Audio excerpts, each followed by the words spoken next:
Hello बच्चों, क्या हालचाल। बच्चों, हम लोग पिछली क्लास में जहाँ तक चैप्टर नंबर 2 पढ़े थे, क्लास 12 फिजिक्स हम लोग पढ़ रहे थे।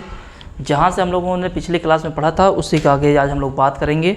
ठीक है, तो आज हम लोग बात करेंगे बच्चों आवेशों का पुनर्वितरण। आज का जो टॉपिक है वो है बच्चों आवेशों का पुनर्वितरण। ठीक है, आज हम लोग का टॉपिक यही है, इसी के बारे में बात करेंगे थोड़ा सा।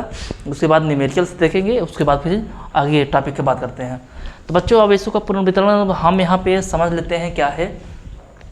तो यहाँ पे पहले हम 2 पॉइंट लेते हैं, 2 बिंदु है, बिंदु ए और बिंदु बी। ठीक है, बिंदु ए पे जो आवेश है Q1 है और बिंदु बी पे आवेश Q2 है। ठीक है, एक दूसरे से अलग है। इस पे जो धारिता है C1 है और इसका जो विभव है V1, और B2 पॉइंट का जो धारिता है C2 है और विभव V2। ठीक है, इस प्रथम केस में, प्रथम स्थिति में देखेंगे। ठीक है, और इसमें विभव V1 ग्रेटर है किससे? V2 से। ठीक है, विभव V1 ज़्यादा है V2 से।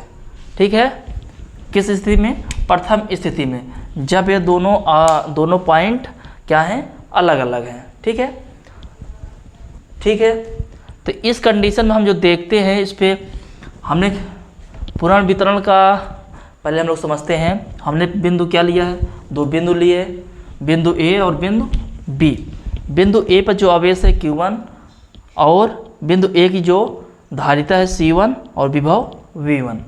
बिंदु बी पर आवेश जो है V2 Q2 और बी पर धारिता C2 और विभव V2।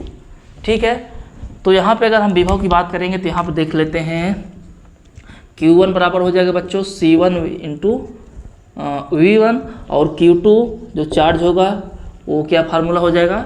C2 into V2। ठीक, पहली स्थिति में हमने देखा जब दोनों बिंदु अलग अलग हैं। ठीक, अब द्वितीय स्थिति में इसी प्रकार से हम देखेंगे। कब?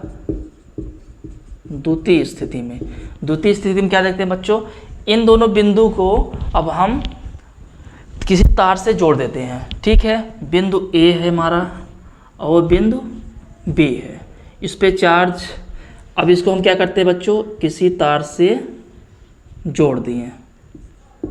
क्या कर लिए हैं? तार से जोड़ लिए हैं। ठीक, अब इस कंडीशन में जो विभव है इस पे है, इस पे Q1 डैश, इस पे Q2 डैश। ठीक, और इस पे जो धारिता है C1 और जो विभव है V, और इस पे जो धारिता है बच्चों C2 और इस पे विभव V। विभव समान हो जाएगा क्योंकि अब हम तार से जोड़ दिए हैं। जितना विभव इस पे होगा उतना विभव बिंदु बी पर होगा। दोनों बिंदु पर विभव समान होगा।